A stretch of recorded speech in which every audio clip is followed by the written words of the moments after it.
Kembali lagi di podcast bareng gua Ali dan juga rekan gua Baim, sebagai sopir Jack Linko.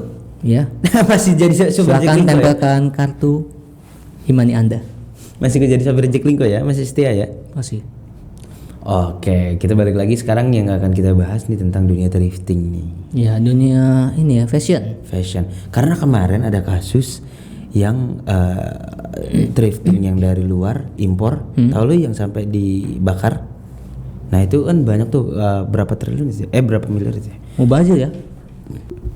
Padahal menurut gua kalau misalnya itu dijadikan uang ataupun disalurkan ke masyarakat yang lebih membutuhkan, itu lebih bermanfaat ketimbang dibakar begitu aja. Tapi mungkin saking bingungnya ya, takutnya ada orang ngaku nggak mampu, terus nggak taunya orang nggak mampu itu jual lagi. Tapi gue juga penasaran sebenarnya. Apa tuh? Itu sebenarnya dibakar, dimusnahin kayak gitu. Itu sebenarnya kalau apa cuma buat formalitas aja terus lebihnya ternyata diambil juga sama pihak belakang apa gimana sih? Karena kan kasusnya yang tahu nggak sih lo yang TM, ya kan? TM tahu lo? Apaan tuh? Tramadol. bukan polisi TM yang soal narkoboy. Oh, Ya kan, itu kan katanya waktu itu sempat dimusnahin, tapi kan diambil sebagian, gitu loh. Nah ini kan thrifting juga kayak gitu tuh. nanti gitu ya. Banyak, padahal kan banyak banget, Iya. banyak banget kan yang pengen dimusnahin kemarin tuh. Cuma kan masa iya sih semua dan itu dikemanain gitu. Tapi kan sayang banget gitu kalau misalnya sampai dibakar, dimusnahin kayak gitu. Padahal itu masih bisa, walaupun mungkin kalau dari sisi mereka yang melihat yang punya uang kan, ya ini merugikan apa UMKM Indonesia kayak gitu-gitu. Yang lokal pride segala macam, tapi kan di sisi lain masih banyak yang lebih membutuhkan gitu loh. Itu kayak masih banyak yang lebih membutuhkan buat dikasih ya anak-anak jalanan dan lain segala macam. Kalau nggak mau juga gua nggak apa-apa, masih bisa nerima thrifting kalau misalnya masih layak. Tapi kita bahas ke ini dulu ya, dampak thrifting buat ekonomi Indonesia. Oke, boleh. Gimana tuh menurut lu dampak yang terjadi dari thrifting? Ini thrifting, kita ngomong thrifting impor ya. Dampaknya menurut lu apa sih bisa sampai sebegitu apa ya masalahnya thrifting itu kemarin? Dampaknya apa sih di Indonesia? Oke, gini, kita sebelum masuk ke dampak kita ke definisi dulu ya. Thrifting itu kan jual beli baju import bekas. Mirip kayak pre-love, tapi pre-love itu kan kayak lu punya baju lu jual kan. Kayak baju kesukaan lu jual, namanya pre-love. Ya hampir mirip kayak thrifting lah. Cuma kan di kayak di Korea itu kan ada sistemnya kalau lu jual barang atau apa itu ada pajaknya. Iya. Makanya ada di kata teman gue di Korea ada tuh gitu. Masih barang bekas atau apa dibuang. Kadang ada juga kan lu lihat konten misalnya. Iya. Yang banyak banget dijual gitu. Laptop dibuang di pinggir jalan tuh banyak banget. gitu. Itu biasanya kayak dari Korea. Dan lu tahu Korea itu adalah dunia fashionnya orang-orang. Kiblat lah ya. Iya, pakainya bagus-bagus juga. Dan gue mikir apa ya? Ini ngeganggu ekonomi Indonesia kenapa? Karena bayangin lu punya usaha produksi baju. Iya. Baru lagi. Cuma harga lu lebih tinggi daripada harga thrifting. Nah, harga murah itu membunuh usaha UMKM fashion. Betul juga. Ya misalnya lu jual baju kemeja gue nih kayak gini. Iya. Harga 300.000. Baju Jack Linko nih ya. Ya, harga 300.000. Iya. Cuma ada juga jaket kemeja thrifting yang berpola atau apa gitu. Iya. Harga cuma 50.000, 30.000, 20.000. Iya benar banyak banget. Itu di BKT banyak sih. Itu kalau lu berpikir kayak gitu, lu mending mana? Kalau lihat baju kayak gini tapi masih bagus, masih yang penting orang-orang mikir kan yang penting murah bisa dipakai. Iya. Bener juga. Tapi ada juga kelasan kan ini juga ngaruh ke strata sosial, Bang. Iya. Karena kalau misalnya orang-orang yang strata sosialnya ke atas biasanya dia akan lebih memilih yang memang dia berkualitas dan juga nyaman dipakainya. Tapi kalau misalnya memang yang strata ke bawah kan yang penting gue bisa dipakai itu baju gitu loh. Dan dengan motif yang bagus, dengan yang memang udah kelihatan cakep, itu udah aman sih gitu. Tapi di situ juga kita melihat bahwa target pasar thrifting itu emang ke orang-orang yang pangsa pasarnya menengah ke bawah. Iya, benar. Dia Kenapa? pengen jadi kayak thrifting tuh mungkin tadinya menjadi solusi untuk Solusi buat- orang-orang iya. yang pengen modis, yang Tapi pengen stylish, low tapi budget. dengan low budget, benar gitu. Tadinya lebih kepada solusi buat kalangan bawah. Tapi kalau kita berbicara tentang ke UMKM, pelaku UMKM di Indonesia, lokal pride segala macam, itu bisa membunuh usaha-usaha mereka gitu, karena dengan harga-harga mereka, karena kan kita tahu maksudnya costnya juga nggak mungkin kecil dong yang local pride ini gitu loh. Dengan kalau misalnya nanti dijual dengan harga murah ya mereka boncos juga gitu, makanya dia menaruh harga yang agak di atas dengan ya bisa dibilang pada untuk kualitas ataupun ini sebenarnya nggak bisa dibilang nggak jauh beda sama thriftingan, tapi ya itu dia makanya bisa membunuh usaha-usaha UMKM di yang local pride ini ya, karena yang thrifting tinggal udah jadi barang jadi gitu loh. Kalau sedangkan kalau yang ini kan harus ngolah dulu segala macem sampai akhirnya jadi suatu fashion yang bisa digunakan gitu, prosesnya panjang gitu. Nah ini yang masalah makanya. Dan gue sebagai anak muda ya, misalnya gue dengan thrifting itu pakaian bekas. Nah gue kalau berpikir gue beli pakaian baru yang harga 300.000, lu misalnya pas baru pakai sehari itu udah jadi bekas kan? Iya. Ya mungkin itu masuk akal juga. Kenapa orang-orang lebih memilih pakaian thrifting? Karena udah murah, bekas, dan lu kalau beli pakaian baru juga ujung-ujungnya jadi bekas juga. Iya. Jadi berpikirnya kayak yang ujung-ujungnya juga bakal dipakai-pakai juga kok. Bakal nantinya maksudnya bukan yang selamanya baru gitu loh. Ntar kalau udah dipakai juga ya udah bakal jadi bekas juga ujung-ujungnya walaupun baru gitu. Betul. Gitu berpikirnya, pola pikirnya gitu. Itu yang bisa membuat masalah juga buat UMKM di Indonesia. Iya. Jadi di sini kita lihat thrifting ini membunuh usaha UMKM Indonesia. Kenapa? Karena harganya yang terlalu murah. Benar. Merusak harga pasar. Merusak harga pasar. Merusak daya saing. Ya misalnya kayak ini aja, kita belajar dari Vivo, Iya. Pertamina. Waktu itu Pertamina naikin BBM. Itu padahal kan BUMN ya. Iya. Terus Benar. tiba-tiba ada Vivo, ada apa lagi tuh? Ya semacam itulah. Matahari Matahari dan yang sebagainya hijau tuh. itu. Dia jual bensin lebih murah. Betul. Kan jadi daya saingnya berkurang. Iya, benar. Orang kan lebih milih murah, yang penting gini-gini. Udah gitu kualitasnya masih bagus daripada Pertalite gitu. Iya. Itu merusak harga pasar sih. Tapi memang sebenarnya dalam agama kita pun diajarin kalau maksudnya Rasul kita ngajarin tuh memang nggak boleh merusak. Kita berdagang itu di bawah ataupun di atas harga pasaran itu nggak boleh sebenarnya, karena itu akan merusak gitu loh, akan merusak dan itu menzolimi orang-orang pelaku usaha yang lainnya gitu. Tapi dari hal gini yang thrifting ya, gue jadi paham gunanya atau manfaatnya Kementerian Perdagangan. Iya. Ya itu mengontrol harga gitu, harga di pasaran. Ya kalau misalnya Bulog kan lebih lihat harga sembako ya. Iya. Ini lebih lihat ke barang-barang gitu. Iya benar-benar. Tapi gue kadang mikir kenapa pemerintah lebih fokus ke thrifting. Ada juga kan, gue kadang bingung. Ada juga nih kayak teman gue, ini ngapain sih pemerintah bahas thrifting gini. Lu aja sembako masih impor. Udah gitu impornya pas lagi mau masa-masa panen. Yang gak heran gue kalau lihat ada temen gue ngomong gitu. Iya. Udah gitu ditambah lagi Sekarang memang itu benar. lahan-lahan pertanian udah mulai berkurang. Iya. Karena orang-orang udah mulai realistis, daripada kayak gini bertani nanti kalau kondisinya belum pasti ya, kayak gambling, bisa gagal bisa berhasil panennya. Ya makanya dia jual atau dibikin kayak perumahan gitu kan sekarang Ya, banyak betul. kayak di BSD gitu, Bekasi sono dikit. Iya benar, Bekasi sono dikit BSD. Bukan Tangerang ya.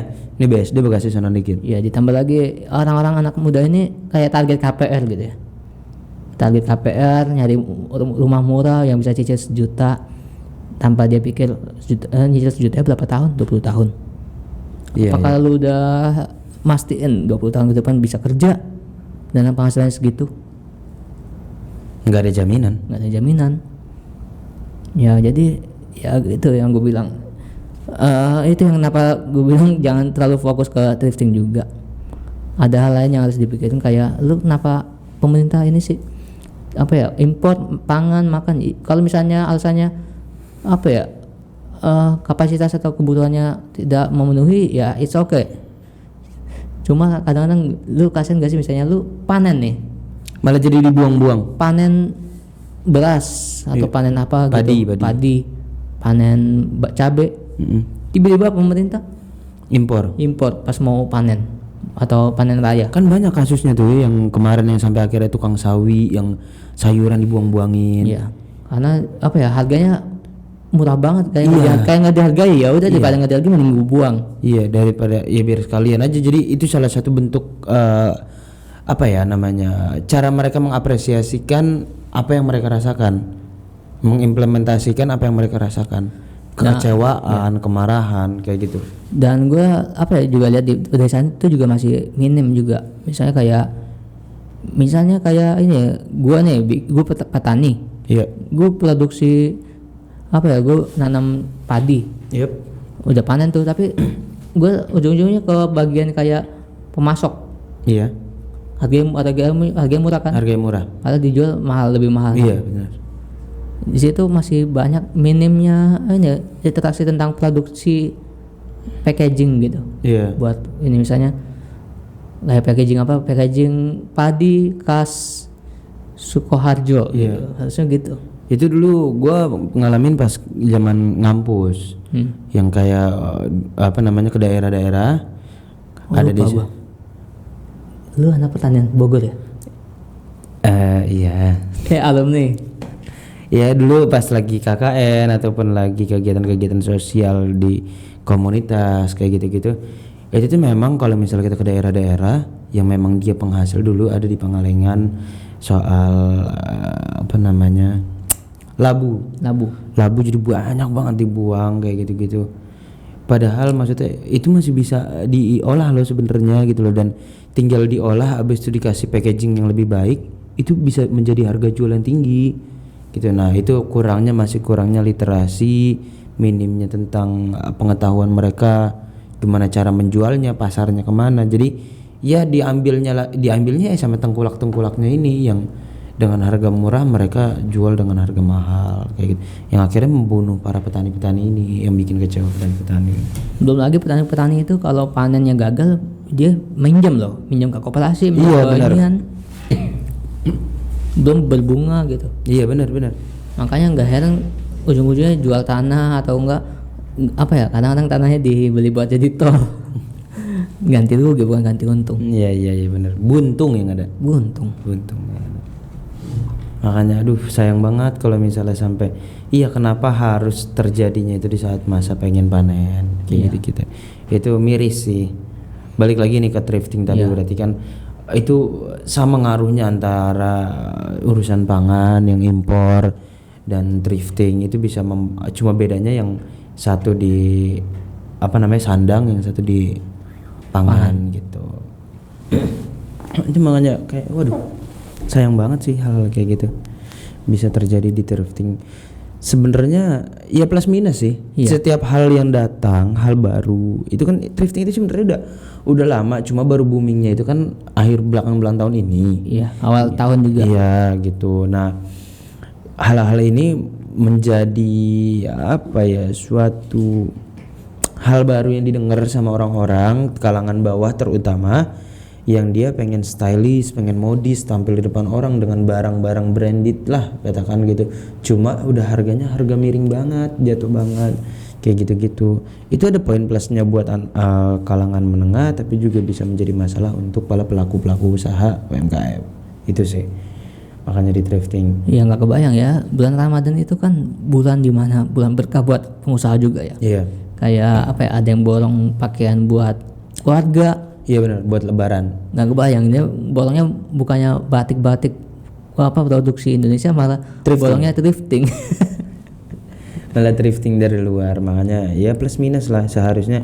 Ya mungkin sedikit koreksinya itu di saat memang ada hal impor yang kayak gitu merugikan, ada baiknya sebenarnya tidak dimusnahkan semua, tapi ada mending dimanfaatkan untuk ya daripada dimusnahkan lebih baik menjadi ladang amal untuk diberikan, bukan diduitin lagi ya, tapi diberikan secara cuma-cuma kepada masyarakat yang memang kalangannya ke bawah gitu loh, yang memang bener-bener mereka tuh buat makan aja, maksudnya nyari makan tuh buat hari itu doang gitu, masih belum tentu mereka besok ada nggak ya, masih mikirin kayak gitu. Nah, hal-hal yang kayak gitu seharusnya daripada dimusnahin lebih baik diberikan kepada orang-orang yang lebih membutuhkan, targetnya ke sana. Tapi gue ngeri kayak ini sih yang polisi itu bilangnya musnahin, katanya ada yang disimpan. Nah itu makanya kan tadi gue bilang itu bener, takutnya pencitraan juga, takutnya begitu. Beneran dimusnahin. Sorry ya, atau enggak? Gue apa ya, gue maksudnya masih tidak percaya.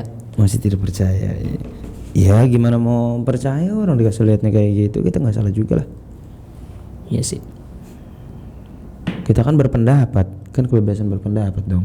Dan kita kan tidak mungkin berpendapat kalau kita tidak melihat adanya kejadian seperti itu. Iya. Karena kita melihat adanya kejadian yang seperti itu memicu kita untuk ya iya juga, akhirnya kita bisa ngomong juga gitu loh, bisa ada tidak yang tadinya percaya jadi nggak percaya gitu loh. Kita punya pendapat gitu loh. Makanya harus ya pinter-pinter kita juga dalam memilih informasi, menggali informasi, terus juga mencari apa yang diperlukan, dibutuhkan, kayak gitu-gitu. Gue juga ada plus minusnya. Gak kebayang juga tuh, misalnya gua atau lu nih, pelaku pengusaha thrifting udah berekspektasi wah lebaran nih, banyak yang jualan, banyak yang tiba-tiba ada yang apa ya, razia gitu. Oh iya. Dibawa semuanya, dibakar. Jadi diborong. Mending kalau dia itu kan beli ya, bukan minta ya, maksudnya kan itu juga mereka mengeluarkan modal gitu loh. Tapi penting juga sih, kalau usaha itu harus tahu aturan juga. Kalau aturannya tapi kalau misalnya memang itu menyalahi aturan nggak ada salahnya, karena walaupun dia mengeluarkan modal, tapi kan modal yang dia keluarkan itu dengan jalan yang salah. Iya. Jadi suatu bentuk teguran buat orang-orang pelaku usaha yang melakukan usahanya dengan cara yang salah. Iya, malah rungkat ya. Iya, rungkat, ente-entean. Minta disawer nih. Enggak. Oke, pokoknya yang pengusaha thrifting, gua cuma bilang ente. Apa tuh? Nice try. Semoga coba lagi. Bukan semoga coba lagi usaha lain. Good luck. Semoga tidak terjaring razia. Ya pokoknya setiap kejadian pasti ada hikmahnya. Ada hikmahnya, benar. Mari mencintai produk Indonesia. Cintailah produk-produk Indonesia. Terutama jangan cindo.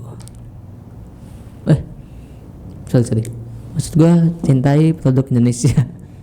Saya nggak ikut-ikutan. Terutama SDM-nya. Teman sebelah saya ya. Saya pindah. Tolong. Aduh. Oke. Mantap banget nih pembahasan tentang thrifting. Jadi jangan sampai salah langkah lah ya, kalau misalnya kita mau mulai usaha harus dengan cara yang benar, terus juga ikuti aturan yang ada. Jangan sampai nanti kita buka usaha walaupun kita pakai modal tapi nanti terjaring razia dan segala macam, malah jadi rugi kita juga. Makanya ikuti aturan yang ada. Dengan adanya thrifting, gue lihat orang-orang itu udah nggak mulai gengsi sama barang bekas. Bener. Jadi orang udah nggak yang malu gitu loh pakai barang bekas. Mereka malah menjadikan itu suatu stylish, modis untuk saling ya apa ya, yang penting masih layak pakai. Ingat fenomena ini kan Sudirman. Oh, SCBD Sudirman, Citayam, Bekasi, Depok. Nah itu kan terjadi tuh, itu kan banyak orang-orang yang pada pakai pakaian thrifting kan di sana kan? Nggak tahu gua. Banyak ya. Banyak. Oh iya benar. Banyak. Itu awal-awal mula, tapi belum ada tahu. Mereka nggak ada ini, bahkan sampai ada catwalknya yang zebra crossnya kayak gitu. Nah itu makanya jadi yang tadinya mungkin dipandang sebelah mata, mereka akhirnya tampil berani beda gitu loh dengan adanya thrifting itu. Tapi gue juga pernah lihat tuh di ini kan ada konten ya. Ini jaket berapa, celana berapa? Oh outfit. Benar. Nanya outfit. Misalnya jaket kayak gini 50.000. murah banget ya. Berapa outfit lo kayak Beli gitu? di mana? Ini thrift, ini beli bekas. Iya. Udah mulai gitu. Iya, mulai orang mulai mengenal, mulai tertarik, mulai mau gitu lah. Itu tuh mulai ya ada plus minusnya lah dari kejadian thrifting ini, dari Gak salah fenomena juga sih. thrifting. Misalnya modal dong. Jadi udah modal tapi modalnya minim. Iya. Ya walaupun minim tapi kan tetap ada usahanya mereka. Tetap ada stylistnya. Tetap ada nilai stylishnya mereka. Itu bener banget kacau. Oke, jadi menurut lu gimana thrifting di yang kasus kemarin? Ya menurut gua apa ya, meninggalkan plus minus. Meninggalkan plus minus. Mungkin Ambil hikmahnya. iya, mungkin dianggap tidak adil, cuma menurut pengusaha itu adil. Iya. Karena udah mematikan usaha atau membuat usaha Indonesia kurang berdaya saing. Iya. Karena harga ya. Iya. Baik lagi kita Indonesia, gua anggap orang-orang Indonesia itu atau produk Indonesia itu berdaya saing. Cuma yang bikin gak berdaya saing itu harganya. Benar. Secara kualitas Indonesia tuh keren sebenarnya. Kurang. Kacau, parah. Sumpah. Gua akuin, bener-bener ini gua nggak bohong, serius asli. Contoh produk yang bisa berdaya saing ya, kayak ini aja. Apa namanya? Sepatu mereknya apa tuh? Spike. Iya, terus Bisa berdaya saing sama Nike sama Orthosite juga. kan lokal pride tuh kan. Ya. Itu lokal brand lokal dengan kualitas yang bagus parah, cuma memang harganya ini, dan orang masih paranoid sama tentang lokal dibilang lebih jelek, padahal nggak semua gitu loh. Dan itu padahal sebagian kecil loh yang lokal kualitasnya jelek, itu gue bilang sebagian kecil, karena banyak banget produk-produk lokal itu yang keren-keren banget parah. Sumpah. Ya, jadi yang namanya local pride itu adalah prinsip. Benar. Sumpah deh, lu kalau pakai barang-barang lokal dengan kualitas yang keren itu sebenarnya masih apa ya? Lu nyaingin produk-produk dari luaran sana nggak kalah bagusnya. Dan lu pasti udah pernah lihat kan, ada berita misalnya kayak apa, Malaysia atau apa itu mengklaim kebaya itu warisan budaya mereka. Itu tanda-tanda misalnya kita udah meninggalkan suatu budaya yang bagus. Itu yang perlu dirubah adalah mindset kita. Mindset anak-anak budaya. Mindset kita yang harus kita tanamin adalah ya kita harus fair lah, harus apple to apple untuk membandingkan suatu produk. Tapi perlu juga sih pengusaha Indonesia itu, pengusaha kayak fashion itu juga harus apa ya, inovatif. Inovatif gimana caranya pakaian kayak batik itu bisa bisa ngikutin gaya hidup atau ngikutin perkembangan zaman, dari stylenya, modisnya segala macam. Itu tuh penting. Nah, misalnya batik model hoodie. Iya. Udah. Ya, rompi ada. Gue punya rompi inian batik kayak gitu. Atau misalnya ini ya, celana dalam batik. Contohnya begitu. Boleh lah. Bisa lah. Apapun itu bisa, tetap inovatif buat. Yang penting inovatifnya masuk di akal sama norma. Betul. Itu penting. Oke. Itu penting. Oke. Udah ini ya. As-sholatu khairum minan naum. Belum. Bentar lagi. Jadi karena mengingat waktu nih kayaknya udah waktu sahur. Sudah sebentar lagi. Jadi Abang Villa mau balik, mau bangunin orang sahur. Saya ada tugas untuk membangunkan orang. Dan saya ada tugas keliling-keliling Pulau Gadung. SOTR kita. SOTR dengan Jack Linko. Dan kembali dengan Mamang Villa dan saya abang-abang Jack Linko. Sampai bertemu di podcast kemudian kesempatan di podcast selanjutnya. Dadah.